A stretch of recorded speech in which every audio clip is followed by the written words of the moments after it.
Adakah PM kebal dari undang-undang? Tuntutan Peguam Daim timbulkan persoalan. Tuduhan yang dilemparkan oleh Peguam Daim Zainuddin, Rajesh Nagarajan dan Sach Prithviraj Singh terhadap Perdana Menteri Anwar Ibrahim mencetuskan satu lagi babak dalam drama politik Malaysia. Persoalan sama ada Anwar disiasat oleh pihak polis atau tidak atas dakwaan campur tangan dalam siasatan SPRM menimbulkan tanda tanya tentang ketelusan undang-undang dan integriti kepimpinan negara. Namun sebelum kita terjerumus dalam retorik bahawa Anwar lebih tinggi dari undang-undang, kita harus mengambil kira konteks yang lebih luas. Dakwaan ini timbul daripada sumber yang tidak dinamakan melalui laporan Bloomberg dan setakat ini tidak ada bukti konkret yang menyokong tuduhan ini. Malah pejabat Perdana Menteri dan SPRM sudah pun menafikan tuduhan tersebut. Peguam Daim jelas ingin menarik perhatian umum dengan mempersoalkan sama ada Perdana Menteri kebal dari tindakan undang-undang. Tetapi tuduhan seperti ini tidak boleh diambil ringan. Institusi undang-undang kita, terutamanya SPRM, harus dibenarkan untuk menjalankan siasatan tanpa gangguan politik atau tekanan luar. Menuduh tanpa bukti boleh menghakis keyakinan rakyat terhadap badan kehakiman dan keseluruhan sistem demokrasi negara.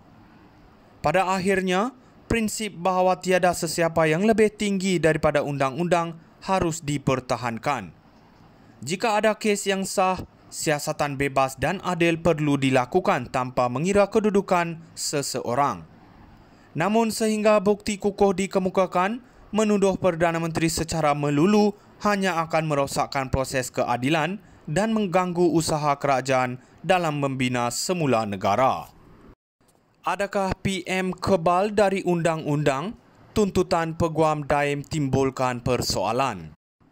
Tuduhan yang dilemparkan oleh Peguam Daim Zainuddin, Rajesh Nagarajan dan Sach Prithviraj Singh terhadap Perdana Menteri Anwar Ibrahim mencetuskan satu lagi babak dalam drama politik Malaysia.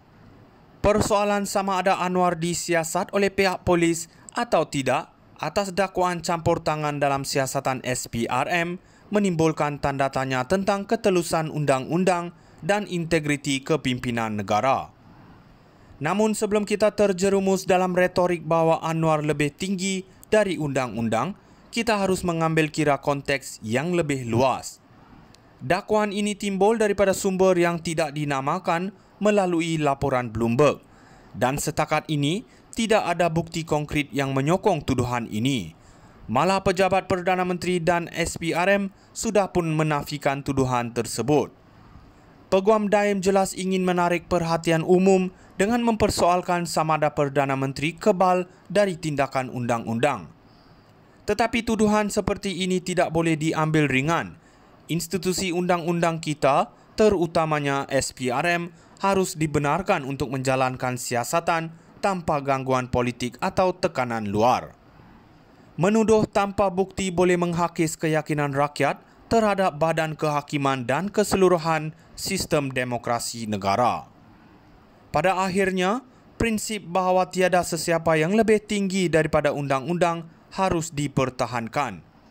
Jika ada kes yang sah, siasatan bebas dan adil perlu dilakukan tanpa mengira kedudukan seseorang.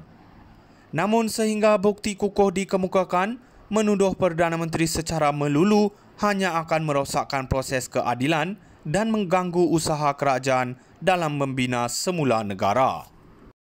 Adakah PM kebal dari undang-undang? Tuntutan Peguam Daim timbulkan persoalan. Tuduhan yang dilemparkan oleh Peguam Daim Zainuddin, Rajesh Nagarajan dan Sach Prithviraj Singh terhadap Perdana Menteri Anwar Ibrahim mencetuskan satu lagi babak dalam drama politik Malaysia.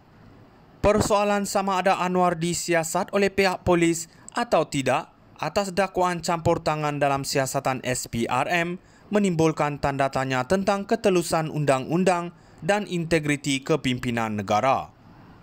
Namun sebelum kita terjerumus dalam retorik bahawa Anwar lebih tinggi dari undang-undang, kita harus mengambil kira konteks yang lebih luas.